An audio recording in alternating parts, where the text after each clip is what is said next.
c'est quoi la question que tu entends le plus souvent dans la séduction? C'est qu'est-ce que tu as à dire à ce moment-là? Ok mec, c'est quoi tes phrases d'approche? C'est quoi tes punchlines? Etc. Même moi, j'ai encore ça l'habitude. Quand il y a cette fille qui passe à côté, je me dis, il faut que j'aille l'aborder. La première chose, la question chiante qui vient dans la tête, c'est qu'est-ce que je lui dis? Alors qu'en fait, est-ce que c'est important? Oui. Mais réellement, il y a quelque chose d'autre qui est plus essentiel des fois, c'est tout simplement l'inner game. L'inner game, c'est quoi? C'est toutes tes pensées, tes émotions sur le moment qui va vraiment impacter le reste. Donc voilà, c'est littéralement ton monde intérieur qui va faire en sorte de déterminer si oui ou non ça marche avec la fille. Mais tout de suite, on va directement regarder une caméra cachée de moi qui aborde une fille et tu vas voir que je dis de la merde et pourtant ça a marché. Hey, salut, 3 secondes. Mon pote vient de partir au rendez-vous avec une meuf super canon. Et et je t'ai trouvé super jolie. Je me suis dit, y a pas moyen, tu vois, faut que je parle à une fille super jolie. Donc, James, c'est toi, ça fait combien de temps? C'est quand ton dernier copain? Mais j'ai un copain en ce moment. C'est vrai? Il n'y a pas de date. Alors, genre, il y a une date de péremption. Hein. Si, mais tu vois. Genre... Je suis désolée, il va falloir que je suis en retard. Ok, ça te dit qu'on se prenne un café un jour? Hein. Non. Parce que tu as l'air plutôt cool. Hein. Non. Pourquoi? Donne-moi 3 bonnes raisons. Parce que j'ai un copain. En fait, je pensais que t'allais me dire, ouais, ça fait 3 ans et demi, on convie ensemble et tout, tu vois, je me suis dit, ok. On vit ensemble, hein, mais. Ouais, mais 6 mois, tu vois, ça va, ça va. C'est trop méchant. Non, bon, ok, je prends ton Facebook et on se prend un café. T'es tactile, hein. On peut faire ça. Ouais, j'ai les mains froides pour ça. Ouais, c'est ça, ouais. Non. Ok, ça te dit? Ouais, dis-moi, c'est quoi? C'est Ok, au pire. Non, c'est pas de merde. Oh là là, oh là là. Tu m'as dit quoi? James. Merde. 06. Direct le numéro, quoi. Ah ouais, Ah ouais. comme ok. ça, je t'envoie un message. 06. 40, hein. Voilà, ça restera entre nous. Je t'envoie un petit 48, message. ça va être un peu compliqué. Ah non, c'est bon, 40. 40. Je suis aveugle en plus. Ah, c'est bon. Ok, je te laisse. Voilà. Enchanté. Donc le contexte c'était, j'étais en session avec un pote, donc on allait aborder des filles dans la rue, et à ce moment-là il est parti en rendez-vous instantané avec une fille qui était super jolie, genre typiquement mon style, petite, blonde, bien adorable et tout. Donc j'avais un peu les nerfs, donc je suis allé voir cette fille et je lui ai dit, ah mon pote est parti en rendez-vous, j'ai les nerfs, il fallait que je vienne te parler. Donc tu vois que dans ce contexte de je suis un inconnu, c'est une inconnue, on va essayer de se connaître, il n'y a, y a pas de sens en fait, il n'y a pas ces justifications de hey, je suis venu te parler parce que je t'ai trouvé ça. Et pourtant ça marche, c'est un peu bizarre.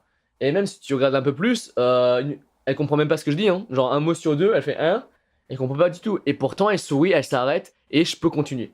Et totalement, ça illustre vraiment bien le fait que ce qui est plus important, c'est pas forcément les mots, mais beaucoup d'autres facteurs qui est voilà l'intonation, le regard, le langage corporel, tout ce genre de choses en fait que tu peux pas micromanager, mais tout ça, ça découle de quelque chose d'autre qui sont vraiment ta confiance en soi, ton inner game. Donc c'est pour ça qu'une fois sur deux, même si tu lis un truc qui est super cool sur internet ou dans une vidéo, tu dis putain mais ça va marcher et tout, ça va être trop cool, tu le répètes à ce moment-là et pourtant ça tombe à l'eau.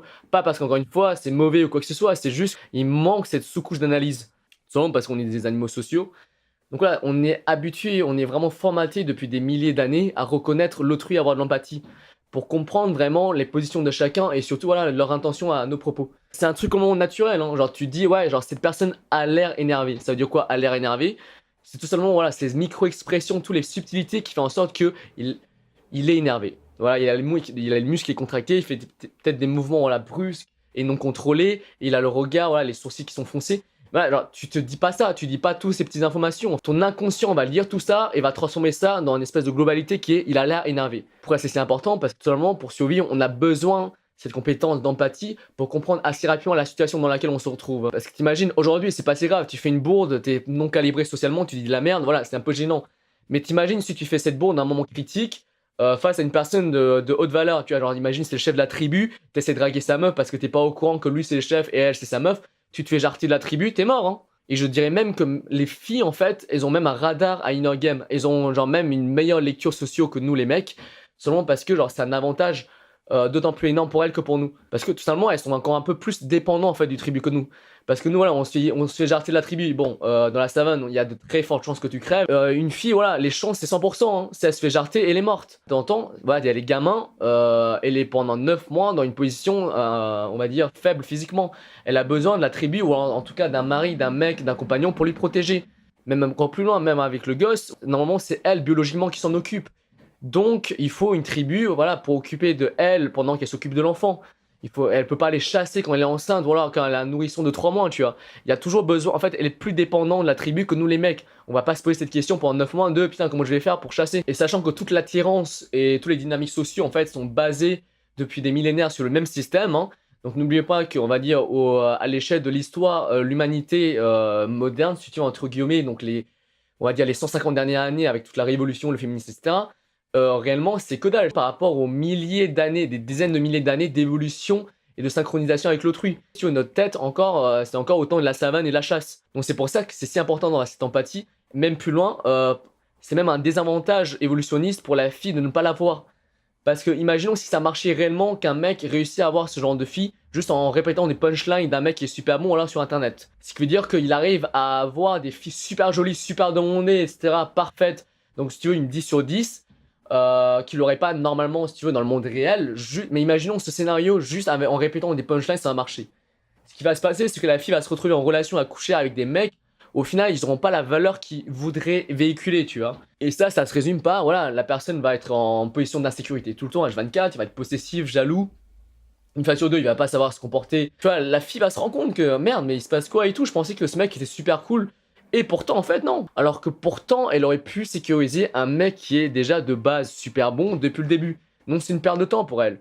Surtout que, sachant qu'elles sont dans une espèce de position d'abondance extrême, quand tu vas avoir une fille qui est super belle, je te dis même pas les mannequins, mais juste une fille qui est un peu plus belle que la moyenne, elle est très demandée, elle se fait au moins aborder 10 fois dans la boîte si elle y va. Donc si c'est pour se faire tromper une fois sur deux parce qu'il y a un petit malin qui a lu des punchlines sur internet, ça va pas marcher. Donc si on peut pas se fier, si tu veux, aux choses factuelles qui est juste voilà ce que la personne dit, on peut se fier à quoi? Bah tout simplement à directement la source de tout ça, ce qui est l'inner game, pour comprendre si la personne a réellement confiance en soi ou pas, ou alors c'est juste qu'elle est en train de mentir. Donc c'est pour ça que si tu vas avoir une fille super belle qui a l'expérience, parce que voilà, depuis l'âge de 13 ans, voilà, il y a des mecs qui vont l'aborder dans la cour de récré pour essayer de la draguer. Donc depuis l'âge de 13 ans, elle s'entraîne à filtrer les mecs pour savoir si c'est des menteurs ou pas. Tu vois, je veux dire ou pas.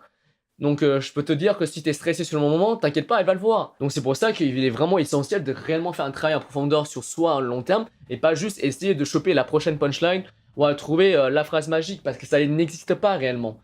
Tu vois, c'est pour ça que quand j'ai abordé, j'ai dit la merde, il n'y a pas trop de sens. Mais juste par le fait que j'avais un bon inner game sur le moment, bah la fille a accepté de prolonger la relation avec moi et pour voir davantage si je vaux le coup ou pas. Pas parce que genre j'ai dit un truc marrant ou quoi que ce soit, mais réellement parce que voilà, elle s'est dit ok, ce mec a l'air spontané, fun, détendu. Bref, comme je t'ai dit, c'est le même équivalent que cette personne a l'air énervée ou a l'air détendue. Ce mec a l'air d'une personne de valeur. Comment avoir un inner game, comment développer une vraie confiance en soi, c'est un gros sujet très profond. Et si je commence à aller creuser dedans, là, ça va faire une vidéo qui va durer 25 minutes. Donc c'est pas très bien pour YouTube, n'est-ce pas? Donc t'inquiète pas, on va faire une autre vidéo prochainement. Mais pour l'instant, voilà, on va se recentrer sur le sujet de est-ce que les mots sont importants? Donc comme tu peux le voir, oui c'est important, mais il n'y a pas ça qui compte. Il faut pas oublier l'inner game. Et pour nuancer un petit peu, bien sûr, il y a certains moments, surtout des moments critiques dans l'interaction où avec, si tu veux, genre, certaines techniques et compétences, tu peux beaucoup améliorer tes chances. Juste un exemple, il y a un truc qui s'appelle seeder le pool. Quand tu vas ramener la fille, seeder, ça veut dire, voilà, la graine. Tu essayes de faire en sorte que ce soit plus naturel et fluide. Donc tu plantes la petite graine au début et pas un truc brusque en mode hey meuf, t'as fini ton verre, viens, on va chez moi, on va baiser. Alors qu'au contraire, voilà, tu glisses un petit j'ai ça comme truc fun à faire chez moi. Et à la fin du rendez-vous, ah, t'as fini ton verre, tu sais quoi, alors est-ce que t'as 15 minutes, viens, on va chez moi, je te montre ça que je t'avais dit, ça va être fun. Tu vas voir que ça va améliorer beaucoup tes chances. Alors, un truc que je répète super souvent, c'est ah bah tu sais quoi, genre j'ai fait un shooting il y a 2 jours. Tiens, bah genre tu m'as dit que t'avais un bon Insta, etc. Vas-y, tu pourrais me dire ça. Et genre je zappe, genre je continue pas là-dessus. Et à la fin du rendez-vous, je lui dis ah bah tu sais quoi, t'as 15 minutes et tout, de toute façon j'habite à côté. Je fais un peu le temps et tout, vas-y viens, on va chez moi, je pourrais te montrer les photos. Mais par contre, fais gaffe, hein, tu mets pas le bordel chez moi et tout, tu tiens bien. C'est beaucoup plus fit que juste genre ramener ça de nulle part. Et si tu remarques, il y a un peu de push-pull en mode je propose quelque chose, mais je la disqualifie un petit peu pour pas paraître trop needy. En mode, ok, alors tu fais pas déconner chez moi, hein, attention. Hein. Donc, est-ce que les mots sont importants? Oui, surtout dans des moments critiques. Et on va revenir sur c'est quoi les différents moments critiques qu'il y a dans une interaction. Tout ça, cette vidéo, elle était très importante pour bien souligner c'est quoi l'inner game, parce qu'on en parle très peu dans la communauté française. J'espère que tu as aimé cette vidéo. Si c'est le cas, lâche un pouce bleu. Surtout, encore plus important, partage cette vidéo à tes potes sur Messenger, sur WhatsApp et Star ou dans les groupes de game. Aussi, bah, abonne-toi à cette chaîne parce que comme je t'ai dit, il y aura des grosses vidéos bien fat qui vont venir. Et d'ici là, c'était James Prism. À la prochaine.